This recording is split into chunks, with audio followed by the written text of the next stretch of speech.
Sorry, I ain't got no money. I'm not trying to be funny, but I left it all at home today.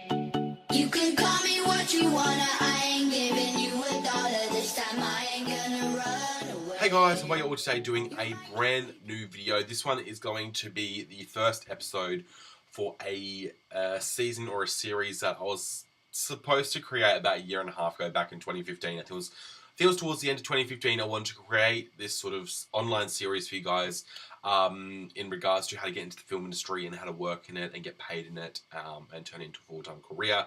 This was meant to be something I did back in 2015, but never got around to doing it. I did an intro to the show talking about what it was going to be, so if you want to watch that, link is down below for that. But I'm going to get straight into this with episode 1, which is how to make a film on welfare benefits or Centrelink or whatever you want to call it, money from the government that, you know, if you're not employed. So since I was like 14, I've always worked in retail. I've always had a job in video stores or other retail places.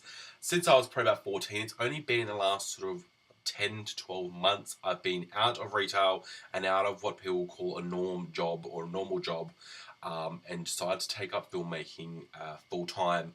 So these are some of the steps that I've started taking to be able to get into the industry full time. I'm pretty much there. I've got projects all over the place. I've got 3 feature films, I've got a web series, I've got 4 short films, and a bunch of that content in the next 2 years that I'm creating at least. That's just my stuff. I've also got other people's projects I'm working on as an editor or a whatever, sound guy, lighting guy, this, that. I'm doing all other projects as well in between. But these are some of the steps that I've been taking, am taking, or have taken to be able to get where I am, which is full-time in the industry. A lot of these sort of steps you guys have heard probably a million times in other videos you've watched, or when you've been talking to someone or something, you've probably heard these steps, or, you know, a million times, or thought of these steps and tried taking them. These are sort of everything that I've done that's worked for me and have gotten to me where I am, which is being paid for film.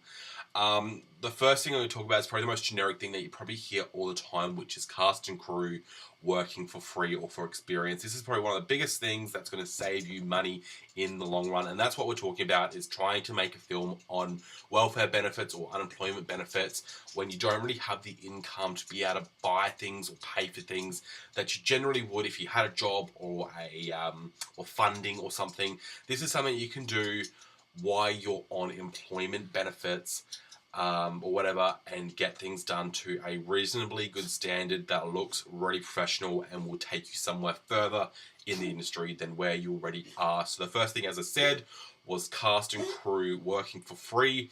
This may sound a little dodgy, like who would want to work for free?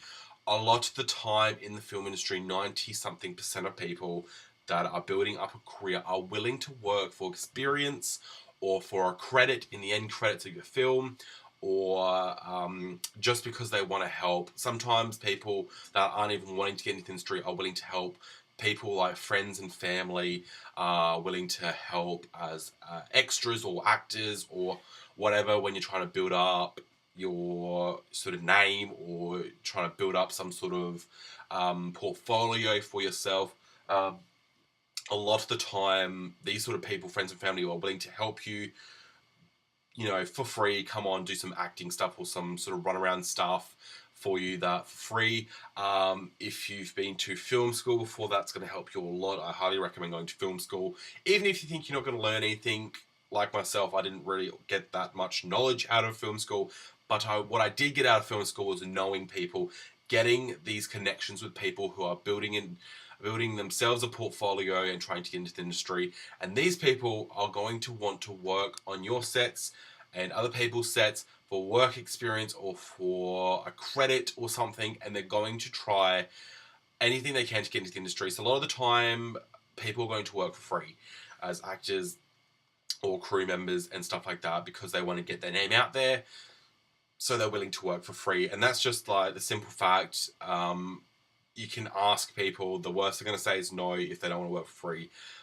But a lot of people will want to work for free who are getting into the industry. Obviously, people who are in the industry and getting paid probably won't want to work for free because they're getting paid already. They've done their fair share of work experience and free work when they were building up their portfolio. So try and find people who are building up their careers in this industry and sort of try and get them on your set to help you. And it's sort of one of those things where it's you come help me and I'll come help you, you know, favor for favor sort of thing, you know, come be my camera guy for the day and I'll be your camera guy for the day on your film or whatever. So a favor for a favor sort of thing, and a lot of the time people are willing to do that as well, rather than just experience or for a credit, do a favor for a favor. A lot of the time that works as well. So the second thing that I'm going to talk about as well is equipment. A lot of time people get stuck with either finding cast and crew or equipment. These are the two biggest things you're going to try and find to be able to go, I can make this film because I have these things, cast and crew and equipment. A lot of the time, most people won't have their own equipment like a camera or sound equipment or lighting or whatever to be able to do their own production. So try and find people when you're looking for cast and crew who can supply some of the equipment. A lot of the time, people who are wanting to become a camera guy in the future will most likely have their own camera stuff, like camera equipment, a tripod, a good enough camera or whatever, or something that they're using to build up their portfolio. And they're probably willing to give, you know, lend you or come on and help on your production and bring the equipment to be able to help you. So a lot of the time that will sort of work. Some of the time you're not going to get all the equipment you want. Sometimes you may get the camera and the lighting, but sometimes you may not get the sound equipment, so you may have to try and figure something out, whether it's recording sound off your phone, which is dodgy, but it's something that's going to work, and stuff like that. So trying to get as much equipment you can from people who are already willing to help, or you're getting to come on set, try and get them to give you some equipment or lend you some equipment or whatever that may help. I know myself, when I was originally building up my portfolio before I even went into film school, I bought myself a green screen. I bought myself some sound equipment like the boom and the mic and the stand and everything. I got myself some lighting equipment and a pretty decent camera. Recently, in the last sort of year and a half, I haven't needed any of it. So like I sold off my really good Panasonic AGAC 90 camera, sold it off for I think like $1,000 or $1,500 or whatever. I'll probably will get another camera in the future, like a Blackmagic or something really decent, but it's something that I'm not always going to need because the people that I get on my sets have their own equipment most of the time and they're willing to bring it on, and a lot of the time I'm working with a guy who brings his own camera, so that was fine. And that's going to be a big help as well. And same thing with cast. This is the next point I'm talking about, is cast bringing their own costumes. If you can't afford to get your own costumes, most of the time as well, cast members will bring their own costumes if they can. So when you're making a film, say if it's a really simple idea, which I highly recommend keeping your film simple. Most of the time, if you go, this scene, I need this character to look really nice and fancy. Most of the time, someone will have something really nice and fancy, maybe like a suit or a really, really nice dress or something. Or if another scene, you go, I need you to look really sort of dirty and sort of disgusting. Some people might have an old dress that they don't like anymore, or something rather, or something that they don't wear and they're willing to get sort of ripped or dirty, and they'll bring it on set and be able to use it, which is a massive help. A lot of my really early films were just whatever you turned up in, that was fine.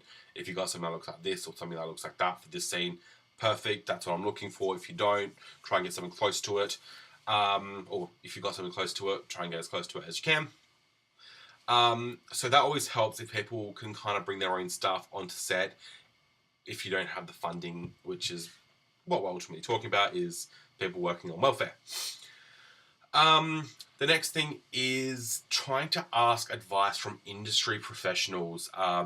Go to events to meet them. I know a lot of people sort of ask, how the hell am I going to meet someone in the industry already? If I could meet someone in the industry, I would probably be working there already. Not the case generally. It's just because you can meet people in the industry already, like who are getting paid, doesn't mean you're automatically going to get a job, because there's like hundreds or thousands or tens of thousands of people going to get into the industry in any given city or state that you're in. So just because you met them doesn't mean you're going to get what you want out of them, but it always does help to try and get some help and advice from them of how they got to where they are, what the steps they took, and what advice they can give you on a certain project that you're working on. If there's something specific that you're working on that you're stuck on, say, trying to find finance or trying to get equipment or trying to whatever, ask them how they do it and how they did it to try and get into the industry. Generally, they'll go, oh, you know what, I had this problem a few years ago. This is what I did. Go to there, do this, get that, and you may be able to fix. Sometimes they may not have the answer. Don't be disheartened. They may not have had to deal with that at any stage, but someone at an event you go to will know the answer. So, and that's always one of the best reasons to go to networking events. Every city around the world almost will have these things, film and TV networking events. There's, like, I live in little South Australia, like Adelaide, South Australia. Like, you probably don't know of the place unless you live here. We've got like tons of them. We've got like heaps of them. We've got ones that are at the South Australian Film Corporation where you can go and they've got like talk stuff where they talk to the audience and stuff and tell you what's going on. And then there's ones that people set up, like whatever, a restaurant or a bar where you can talk to people that are trying to get into the industry. There's lots of them. Go to them and talk to people. Talk to the people that are in the industry already, get some advice and help of what they did. Talk to people who are sort of on your level, who are getting into the industry, people who are maybe a step above you in the industry but are still trying to get in, people who maybe are a step below you, and people who are on your level of where you are now, and talk to them about what they're doing, the projects they're working on, and how they're doing things. And a lot of the time when you talk to people, someone will bring something up and go, I didn't even think of that, I didn't think to do this, or to try and take that approach of something or whatever. And it's always good because you give each other advice of how to do some things. One person may know how to do this, one person may know how to do this, and you may know how to do something else. And you all share these things and you're all helping each other to get further in the industry. And it always works out good because one person there may be working on a short film project that you can get in on for work experience or whatever, or for a credit, and then they can come and work on your film because they owe you a favour, which I talked about earlier. Working for people for work experience or for a favour, and they can come work on your project for experience or for a favour or whatever. A lot of the time, if you go and work on their film for something and they have a camera or something that you notice, you can go, can we borrow your camera on my next short film or something? You know, and that's always going to be a really, really good thing to be able to go and work on people's films for experience or something or for a favour. A lot of people don't like doing it because they think it's a waste of time. It is definitely not a waste of time. I've done plenty of work experience and doing favours for people, and it has paid off. There's projects I've worked on as whatever, a production assistant or a assistant director or something, and then they've gotten something for me, like, or they've helped me with something else that I was struggling on.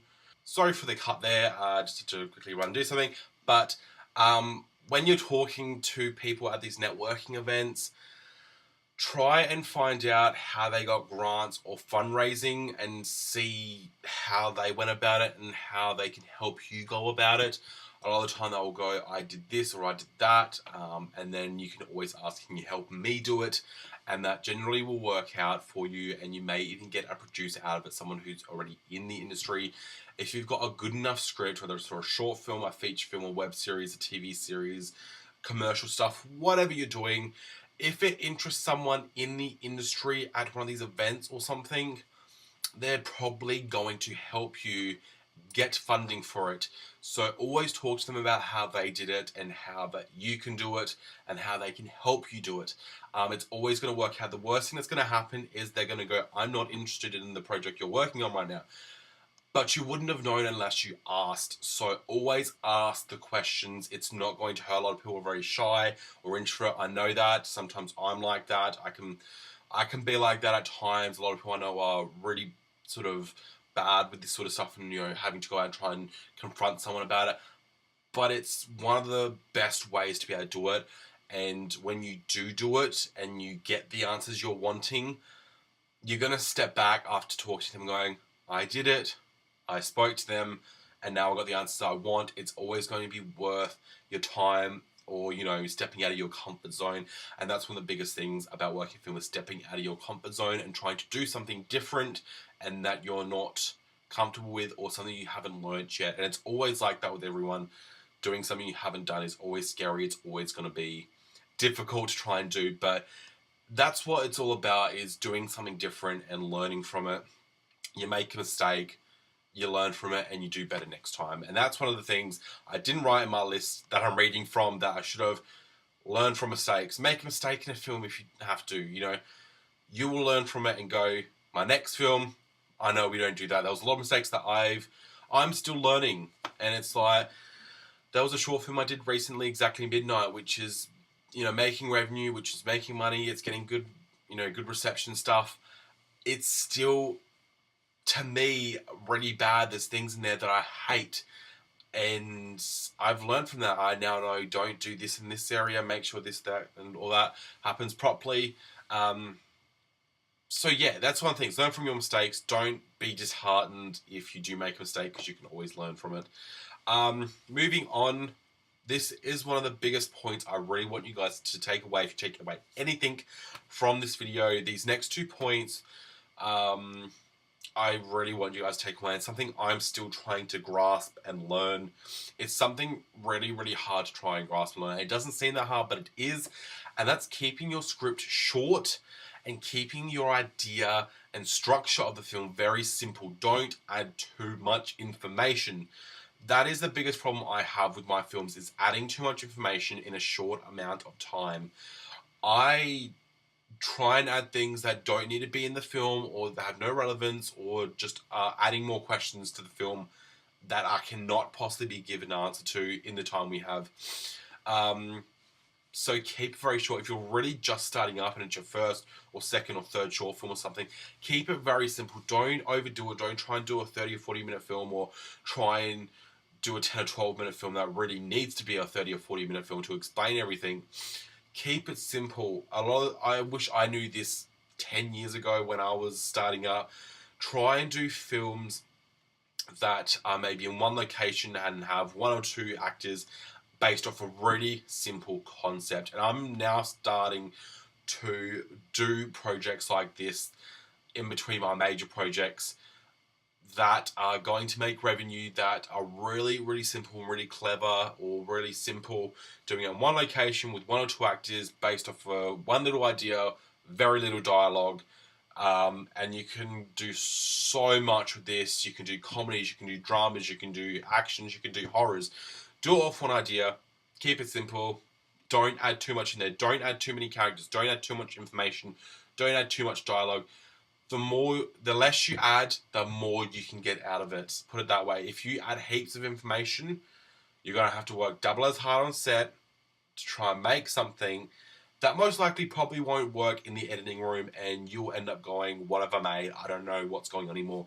And if you're confused, or, you know, don't have the answers to things, you cannot expect your audience to understand it. And that's the thing with filmmaking. Make sure your audience can understand everything, and that it's very clear. A lot of films try and do this, where they don't give the audience any information and then they give it all at the end and it all makes sense. That's done purposely. If you're doing it purposely, that's fine. But don't add too much information and not give the audience the answers. That's when they're going to hate films, and it's you know, they're not going to be able to understand everything. So try and keep it very simple, and people are going to go, I love that. You know, it had a bit of a twist or something, or, you know, I had all the information there, and they will end up loving it, rather than something that you're spending heaps and heaps of time on, and you're going to get really disheartened when you spend a lot of time on something and go, I spent so many man hours and spent so much time writing it and getting all these people together to help make it, and people don't like it because there's too much information, and you may as well do less work and get a better reception from it. So, yeah, keep it simple, keep it short when you're starting up. Once you've done quite a few short films of these little short things or short concepts, build up to things. Once you've done one of them, you can do maybe one that's a bit longer, that's in maybe an extra location and have an extra cast member. And then the next one you do, you add a bit more information and another cast member, and you build up to, you know, a good standard. Like, I've been making content for 10 years, here and there, all different sort of stuff, web series, short films, YouTube content, stuff like that. And I'm only just grasping this now of having to build up something. I always try and go, I'm going to make something that's like Hollywood standard and try and be an overnight success, and it's not going to happen. You got to build up to this stuff, and I've probably wasted a good 8 years of my life sort of doing stuff that didn't really get me anywhere. But it was all a learning experience. I can now look back on all that stuff and go, I could have done it this way, I could have done it that way, and it's learning. I'd rather have it done at this point in my life when I'm really sort of still young than when I'm 40 or 50 and go, well, fuck, but like, oh my god, like I've just wasted 40 years and I'm still in the same spot. So I'm glad I'm now noticing what I'm not doing correctly or not doing to the standard I could be, and working up to something good. So I've done a ton of short films in my life, and I'm now only age 21 doing my first feature film. So it's kind of like after 10 years, I can finally do a feature film comfortably without having to rush or try and add stuff in there that doesn't belong there. And it's kind of like I am still learning the stuff in the feature film. I know I need to change, but I'm now capable of learning from mistakes before they're made. And I'm learning to get feedback from people before I go into production and go, what do you think of this script? What do I need to change? What are you confused about? Giving it to people, letting them read it and going, maybe this isn't explained, or this character doesn't need to be here, or this isn't right, or something, and I can change it and go, all right. I mean, nothing's going to be perfect. No film's going to be like, oh my god, that's like perfect. Everything's explained. Everything's this. Everything's that. Nothing's ever going to be like that, but getting it to a standard where people actually go, that was an awesome film, or I really enjoyed that, or I got out of that what I wanted, or something, is just like the best feeling. And knowing, you can keep going in film and, without having to go, should I still be doing it? No one's liking what I'm doing, stuff like that. And it does take time. It doesn't go overnight. You think of the biggest film directors like Steven Spielberg or George Lucas or J.J. Abrams. They didn't get their careers overnight. You look at what they've done, and they're coming from the same spots we have as filmmakers. They've done stuff that's most people won't or haven't watched, and then they've started slowly going up. You've got J.J. Abrams, who did hundreds of things before he did Lost, and then got his big break because he learned from his mistakes and he made something that was awesome, and then he got noticed for that. And that's what you have to think about, is what can I make that I may get noticed for? So I'm going to shut up and continue because I'm wasting time. It's really like a 25-minute video. Don't add visual effects or stunts into your early productions. And this sort of does relate to what I've just said about keeping it simple. Don't add stuff in there like visual effects and action sequences. There's no problem with doing an action short film as one of your first few short films. There's nothing wrong with that. Don't overdo it though. Have one fight scene in there. Have, maybe have one little bit of a visual effects that you can do yourself in a few minutes or whatever. Don't be going, oh my god, I'm going to make like Avatar and I want to make the next Transformers movie and, it's my first ever thing that I'm doing. Keep it as simple as you can. If you want something that's got an action sequence or something, keep it very simple that you can do for free or very little money. So yeah, try and stay away from visual effects or stunts in your early few films until you learn how to be able to do it cheaply and efficiently and safely if you're doing stunts. As I said before, collaborate with people who are a few steps higher than you in the industry, and work on their projects for free so they owe you a favour. I did say that before. It's still on my list at number 9, but I did talk about that earlier.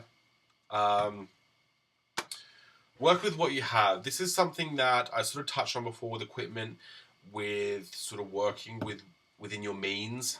So if you don't have equipment, and some people who can give you equipment but you can't find all of it, don't stress. It's like if you can get yourself maybe a camera but you can't find the sound equipment, not a big deal. You can find a way to do it. Record sound off your phone if you must. Make something really weird and abstract. Make it fit. So like, if you've got a really good camera, don't have a like awesome cinematography and then really bad sound because it's going to take your audience out. Make it really sort of like art house and have the camera like really, really maybe dodgy or something like that. The camera work is like maybe a found footage thing, or you make like a really dark horror film because you've only got a good camera, and if you do some really dodgy sound, it's going to be as if, something's going on. Work within your means if you know you can only get certain things. If you've got maybe your sound equipment, but you don't have a good camera, film it off your iPhone, turn it into a found footage movie, something like that. Don't be disheartened. Don't try and do something if you can't do it to the best of your ability.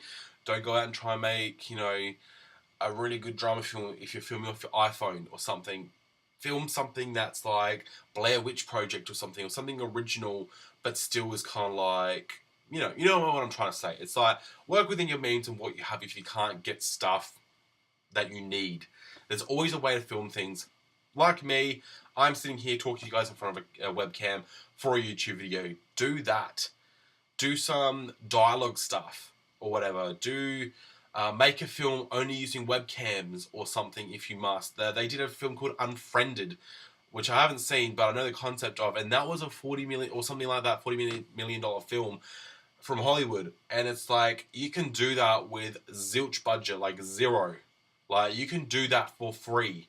You can get your friends over and record a movie off your webcam for free and still have a really good story if you can make it work. If you think about it, sit down for a few hours or a few days and go, how can I do a film using my webcams? Think about what you have and what you can do with it to the best you can. Another thing is free promotion. A lot of people, when they make something, they just chuck it up on YouTube, or they chuck it up on Vimeo, or they chuck it up on Facebook and leave it. If you want to be recognized, even if your film isn't all that good, try and get as much backing behind you as you can. If you have a really bad film and you can try and get 100,000 views on it, or 200,000 views on it, or a few thousand views or whatever, it's going to look better than going, I got 20 views on my film. It's going to look better because even though you do a bad film, people are going to watch that bad film. They may not like it. They may go, that wasn't too good. He could do better.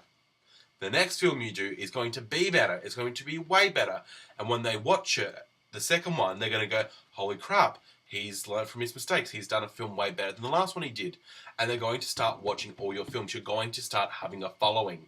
And the only way you're going to start having a following is if you do free promotion, which is sharing it around Facebook, sharing it with your friends, making Facebook pages and groups, going into, on Facebook, they've got the film clubs and stuff that have like thousands of members. Chuck your film in there and go, hey guys, come watch my film, see what I've done.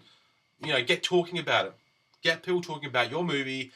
Go to events. Like, as I said before, go to these film and TV networking events. Talk about the film you've just worked on and gone, oh yeah, I just did this film, yada yada, we did it in this amount of time with this sort of stuff, and we tried to do it like this, and someone might just go, oh, I'm going to watch that, and they're going to share it with their friends, and their friends are going to share it with their friends, and you're going to start getting a following of people. My YouTube channel, when I started, I had like a few subscribers, like 3 or 4 subscribers. I didn't think it was going anywhere. After a few months, I had 50 subscribers. After 2 or 3 years, I had 300 or 400 subscribers. And now I've got over 8,000 subscribers on one of my main channels.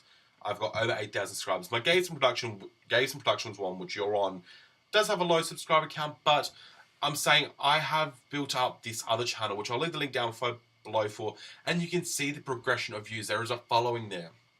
It's not a huge following, right? The content I made on that channel wasn't all that good. So I didn't expect a huge following. But there is a following. And that's what you have to do with your films. Try and get people talking about it. And the only way they're going to talk about it is if you talk about it. If you don't care about the film, they're not going to care about it. Why should they?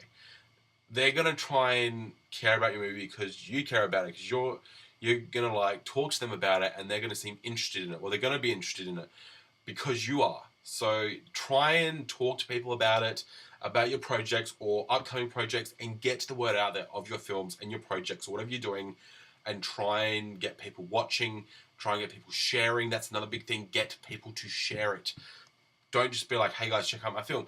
Go, hey guys, check out my film. If you like it, share it with your friends and family. and then their friends and family watch it. So that's what I mean by free promotion. You don't have to pay people to put an ad on TV or put an ad in the cinema or something. Get people you know or you don't know even to look at it and share it. So that's one of the big things. The last thing I'm going to talk about is, I probably shouldn't have left this last because it's nothing really all that big, but the last thing I'm going to talk about is royalty-free stuff. A lot of the time people have to pay for a logo on like a t-shirt or something, or royalty-free music, or they have to pay for music or something. Try and get things that are free. And a lot of people think, oh yeah, royalty-free music or something. Yeah, get royalty-free music. If you know musicians or something, or your friends are trying to get into the music industry, talk to them about maybe writing a song or something for your film and going, hey, you want some exposure?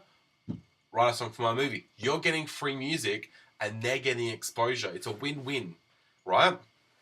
If you got one of your friends who's trying to get into graphic design and creates logos or something, create some logos for some shirts in your film so you're not breaching copyright, and people still have logos on their things. You know, instead of having the Apple symbol, you maybe have a banana and you go banana films or something, and you whatever. You can try and get funding. If you're trying to look for more funding, try and contact companies and stuff that want their logo promoted in films.